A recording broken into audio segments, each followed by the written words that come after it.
Hello à tous, je suis avec Alizé, comment ça va? Ça va et toi? Ça va. Ça me fait plaisir de te rencontrer pour la première fois. Ouais, j'ai l'impression qu'on se connaît déjà avec le podcast, Un mais petit peu, ouais. c'est la première fois en vrai. On t'en parle un peu de cet épisode ou pas? Beaucoup, et toi? Ah ouais? Ouais, on m'en dit beaucoup de bien. Ah bah pareil. Ouais. On me dit j'ai découvert Alizé, je la connaissais pas sous cet angle, elle s'exprime super bien. Non je te jure, on me dit vraiment des bons trucs et c'est assez touchant et puis ça fait plaisir quoi. Ouais, moi aussi ça me fait plaisir et on m'en parle beaucoup. Puis je suis contente pour toi parce que je pense que l'épisode du coup il a eu du succès donc c'est cool. Ouais clairement ouais. Ouais. Bon on est à Porto Rose en Slovénie. Je crois que tu te balades un petit peu en Slovénie, j'ai vu passer une story ou deux. T'es allé dans quel coin qui t'a découvert? Oui, je m'entraîne pas mal, mais c'est vrai qu'hier j'ai fini en début d'après-midi. On est allé dans le village à côté, à Piran, qui est un village médiéval très très joli. Faut en profiter, hein, la côte slovène c'est quand même très sympa. C'est ma première fois ici, du coup j'essaye de visiter un petit peu. Mais je suis en contact avec un Slovène qui tourne du contenu ici, photo, vidéo. Il me disait je recommande à toutes les joueuses d'aller s'échapper un peu là-bas pour sortir de cette bulle. Cours, hôtel, et j'ai l'impression que tu es une des seules à le faire, tu confirmes? Je sais pas, je peux pas me mettre dans la peau des autres joueuses. Je pense qu'il y en a quelques-unes qui sont assez curieuses aussi et qui essayent d'un petit peu de découvrir, d'explorer autour. Moi j'ai l'avantage d'être venue en voiture. Enfin l'avantage, j'ai conduit 9 heures depuis Cannes, donc c'était assez long. C'est toi qui as conduit? Avec ma meilleure amie, on a alterné à deux, on l'a fait en 2 jours. Mais du coup, on a découvert plein de trucs sympas sur la route aussi. Et ça nous permet d'être indépendantes ici et de pouvoir bouger à droite à gauche. Et effectivement, quand on vient en Slovénie, autant ne pas se cantonner à l'hôtel et aux cours et essayer d'explorer un petit peu. Et c'est ce qu'on essaye de faire. Et est-ce que c'est parce que tu es plus proche de ta fin de carrière ou c'est un truc que tu as toujours fait? Je pense que je l'ai fait assez jeune quand même. J'ai été un petit peu autiste, on va dire, jusqu'à 21-22 ans. Et puis après, je me suis dit, tiens, ce serait bien que j'exploite un petit peu tous ces moments où en fait, je suis à l'étranger dans des villes souvent incroyables pour m'enrichir en fait. Et donc, j'ai commencé à le faire il y a une bonne dizaine d'années déjà. Et c'est pour ça que j'ai aussi de très très bons souvenirs hors du cours, pas que sur le cours, depuis que j'ai commencé ma carrière. Énorme. Alors, je t'ai regardé un petit peu t'entraîner. Tu as une intensité qui est. Non, mais sans déconner, on s'en rend pas assez compte à la télé. Sur les cannes, c'est assez impressionnant. Le plan de frappe, la rapidité de placement et tout. Enfin, franchement, ça envoie. Ouais. Comment tu te sens? T'en es où? T'as hyper bien joué en Grand Chelem cette année, mais en globalité, comment tu te sens? Je me sens bien et c'est vrai que j'essaie vraiment de me mettre la barre très très haute parce qu'il y a les petites jeunes qui poussent derrière, qui arrivent et à 32 ans j'essaie vraiment de mettre l'intensité pour leur montrer que je suis là, je vais rien lâcher et je pense qu'une réputation ça se travaille et c'est vrai que les filles elles me voient m'entraîner, elles se disent bon celle-là on n'a pas trop envie de la jouer, c'est un peu mon objectif quoi, c'est d'être un peu l'ulcère du circuit quoi. Et puis en plus je prends du plaisir à mettre cette intensité là, moi je fais toujours les choses à fond donc finalement c'est ma nature. Tu m'avais dit à la fin du podcast, mon rêve avant ma fin de carrière, c'est de réussir à me lâcher sur le court. Ouais, T'en es où vis-à-vis de ça? Il y a du mieux, vraiment. Et comment t'as fait? Je sais pas trop. Je pense que le fait de lâcher prise par rapport à cette fin de carrière, justement, de me dire c'est presque la fin, autant y aller quoi. De toute façon, j'ai plus rien à perdre. Le plus gros de ma carrière est derrière moi, j'ai plus grand chose à prouver, etc. C'est là où en fait j'ai fait mes meilleurs résultats en Grand Chelem parce que justement il y avait moins d'attente, moins de pression et finalement moins de perfectionnisme peut-être. Et du coup il y a eu vraiment des matchs cette année où j'ai bien kiffé. Alors j'arrive pas à le faire encore sur tous les matchs, il y a encore des fois où je suis un peu rattrapée par mon envie de bien faire, mais quand même dans l'ensemble ça a été assez satisfaisant, donc je vais vraiment essayer de continuer comme ça pour le temps qui me reste. Trop bien. Ouais. Le temps qui te reste, c'est quoi? Pas savoir, c'est la surprise Au du chef. feeling ou... Au feeling, ah oui, au feeling. Je pense que quand ce sera le moment, je le sentirai dans mon cœur. C'est un jour ce que m'a dit Justine Hénin.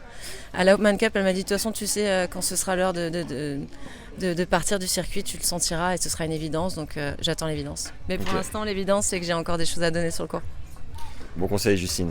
T'as sorti un livre en parallèle. Ouais. Comment tu fais? Alors déjà, est-ce que tu peux nous dire de quoi il s'agit et comment tu fais pour te poser, prendre le temps? C'est quoi ta routine d'écriture? J'ai publié le 4 mai du coup aux éditions Flammarion mon premier roman. Donc c'était une aventure exceptionnelle. Le livre, je l'ai écrit il y a un moment déjà, il y a presque 2 ans. Et en fait, le temps qu'il soit publié et tout ça met un petit peu de temps. J'ai eu des retours vraiment exceptionnel. Je ne m'attendais pas à avoir un tel accueil au sein du monde de la littérature, même si j'avais déjà écrit le carnet de bord avant, Sans compromis.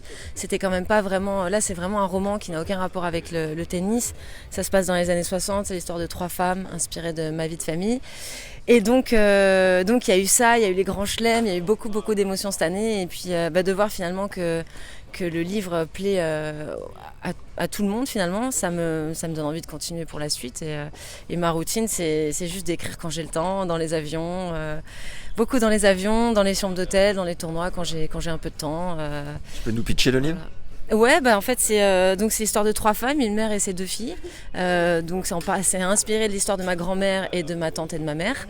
Et voilà, c'est 3 femmes qui galèrent au sein des années 60-70 pour s'émanciper, qui doivent faire face à des problèmes d'alcoolisme, à des problèmes pas de leur part elles, mais de leur part de mon grand-père. Donc voilà. Et donc elles cherchent un peu leur chemin au sein de la société. Elles se soutiennent. C'est très émouvant. Il y a beaucoup de gens, ça je suis hyper étonnée, qui me disent qu'ils ont pleuré à la fin du livre. Wow. Moi c'est assez rare que je pleure à la fin des livres, pourtant je suis une grande sensible. Et donc là pour moi c'est vraiment banco quoi. Quand on me dit ça, ça veut dire que j'arrive à transmettre des émotions en dehors que sur un terrain de tennis. Et ça me donne juste une envie, c'est de continuer à leur en donner à travers mon écriture. Voilà. Et t'as d'autres idées ? Ouais, j'ai déjà écrit le 2e. Incroyable. Ouais, mais toi, t'es comme à l'entraînement, t'es intense. Quand je fais un truc, je le fais à fond. Mais là, je fais une petite pause parce que justement, j'avais envie aussi de profiter de ma fin de carrière vraiment à fond, sans finalement me départager entre l'écriture qui avait pris une place vraiment très très importante ces 2 dernières années. Puis voilà, j'ai commencé le 3e, mais là, je le fais vraiment beaucoup plus en mode tranquillou, quoi. Mais, voilà. Je crois savoir que les relectures, les corrections, les modifications, c'est un parcours du combattant. Ouais, ça, si on m'avait dit ça avant, je sais pas si je l'aurais écrit. Ah ouais, à ce point-là, c'était chaud ? Ah ouais, en fait, j'ai mis 1 an pour l'écrire et quasiment 1 an pour le relire, le corriger, le faire relire à une correctrice. C'est vraiment un parcours du combattant. Après, apparemment, j'ai eu de la chance parce qu'il n'y avait pas trop de corrections à faire. Le livre était apparemment bien en l'état. Il y a eu très peu finalement de modifications. Et malgré tout, ça m'a paru un boulot d'enfer, mais surtout couplé à une vie de joueuse de tennis en fait. C'est juste difficilement compatible, mais je me suis régalée. Ça m'a permis de prendre un peu de distance par rapport au tennis aussi, et c'était pas du luxe. Bien vu. Bon, si vous voulez une petite dose d'émotion. La valse des jours. Voilà. Ouais. C'est un bon roman. Et je dis pas ça parce que c'est moi qui l'ai écrit. Je crois que cette semaine, tu voyages avec ta physio. Ouais, ma meilleure amie aussi. C'est ta meilleure amie. Et ma mère. Et ta maman. Ouais. Et c'est plutôt cool comme rythme, incroyable. Et ta physio te sert aussi de coach, ta maman te fait aussi du coaching comme elle avait à l'époque ou non. Tu t'autogères là-dessus ? Oh là là, non, ma mère m'a jamais coaché, mon Dieu m'en garde. Non, mais je me souviens qu'elle t'avait pris entre 4 yeux après le match contre Amélie, elle t'avait dit on va en montagne, machin. Ouais, mais c'est une maman quoi, c'est pas comme une maman, c'est plus de la protection. Et oui, elle est très très protectrice. Mais donc oui, non, ma meilleure amie a la chance, je l'ai pas choisie pour ça puisqu'on se connaît depuis qu'on a 11 ans, mais elle est devenue kiné, donc on s'en sert un peu. Ouais. Mais là, on est juste là pour être ensemble. Voilà, on a fait le road trip ensemble, on se régale. Et c'est vrai que maintenant, je voyage qu'avec soit des amis, soit de la famille. Moi, pas pour de coach. Moi, les coachs, c'est terminé. Ça fait presque 2 ans, terminé. Ouais. Et je fais mes meilleures années, donc en final, je me dis, bon, allez, c'est peut-être ce qu'il me fallait sur la fin, c'est d'être avec des gens que j'aime, sur qui je peux compter, et voilà, en qui j'ai confiance. Je pense qu'à un moment donné, on a juste besoin de ça. Et je voyage pas mal toute seule aussi, mine de rien. Ah ouais. Et t'as un consultant à la maison, quelqu'un à qui tu te réfères ou comment? Tout à fait, d'ailleurs il était à Wimbledon, c'est le seul tournoi, il est venu avec Badembourg et Wimbledon, il s'appelle Nicolas Buck, il m'entraîne à l'Académie Mouratoglou. Voilà, c'est une sorte j'ai un pied à terre là-bas et c'est lui qui s'occupe de moi quand je suis là-bas, mais il peut malheureusement pas voyager, donc mais c'est très bien comme ça finalement parce que j'ai trouvé mon rythme et ça me convient. Et sentimentalement, tu peux nous dire où t'en es? Ah, non. Je viens de prendre une rocale. Non. Non, mais c'est... Non, c'est trop... T'es mariée ou pas? Là, le bug. Non, je suis pas mariée, loin de l'être. Non, je suis de nouveau, entre guillemets, célibataire. Je viens de me séparer de mon copain de longue date. Oh merde, désolé, je suis pareil, je te comprends. Ouais, dur, 8 ans et demi de relation. Donc là, je me cherche un peu et du coup, je me réfugie un peu dans le tennis, dans le travail, pour essayer de pas trop y penser. Et je sais pas vraiment comment j'ai fait pour continuer à avoir des bons résultats ces derniers mois, parce qu'avec ma rupture, j'étais complètement... J'étais vraiment... c'est soit je jouais au tennis, soit je passais ma journée à pleurer. Donc en fait, je ne sais vraiment pas comment j'ai eu la force mentale pour rentrer sur le court et gagner des matchs.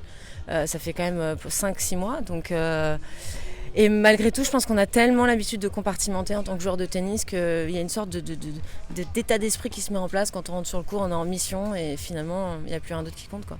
T'es solide, putain. Incroyable. Je sais pas. Le tennis me sauve un peu, quand même. Bon, tant mieux. En tout cas, je compatis. Ouais, je suis au même endroit. Ah, cette vidéo m'aura fait du bien. Bon bah trop bien. Un objectif particulier, une prog jusqu'à la fin de la saison, c'est quoi le planning? Alors là, donc Porto-Rose. Ensuite, je me suis inscrite à Parme. Mais bon, je sais pas ce que j'ai fait, c'est sur terre battue, donc je sais pas si je vais y aller. Okay. Et après, Ostrava. Et là, il y a Guadalajara en fin d'année aussi qui est un 1000, mais purée, se retaper le trajet à Guadalajara, c'est un peu dur. Ouais. Donc je me tâte un peu sur la fin de saison. Et puis après, il y a la Fed Cup mi-novembre, voilà, où on va essayer de se maintenir dans le groupe mondial. Ok, incroyable. Bon, après à Guadalajara, t'as la côte atlantique juste en dessous qui est Ouais, sublime. je me dis peut-être je vais me prendre une petite semaine de vacances. Tu me conseilles quelque chose ou... Ouais, El Choco. C'est un endroit où il faut prendre un petit coucou parce que tu survoles. Ah purée, tu m'as perdu déjà. Ouais, ah tu non, le survoles. coucou, c'est pas pour moi, non. Là, bah, tu devrais, c'est la jungle. Et après, tu te déplaces qu'en pirogue, Alizé. Je sens que tu vas adorer. Mais j'adore les trucs un peu routes, mais je sais pas pourquoi j'ai toujours cette sensation que le Mexique ça craint un peu. Ah, bah, je te confirme. Il y a les trucs des kidnappings et tout, c'est pas vraiment l'endroit, la destination où j'ai envie de me poser pour les vacances. Alors, plus simple, t'as Puerto Escondido. C'est Mexique, c'est côte atlantique et c'est un Biarritz il y a 100 ans avec des routes en terre battue encore, enfin, c'est impressionnant. Pourquoi pas, si j'arrive à coupler les deux, on verra, mais ouais, c'est des bons problèmes quand même. Bon, on commence à connaître Alizé, pas trop route. Bah, l'avion, non, c'est juste que déjà l'avion, alors le coucou qui comme ça, la pirogue à la nuit je préfère, mais alors l'avion c'est pas mon truc. Bon, merci d'avoir pris le temps pour tenir tes jambes plaisir. une nouvelle fois. Et puis, Mos, le plus longtemps Bonne possible. force à nous, hein. Allez, à la prochaine. à plus. Ciao.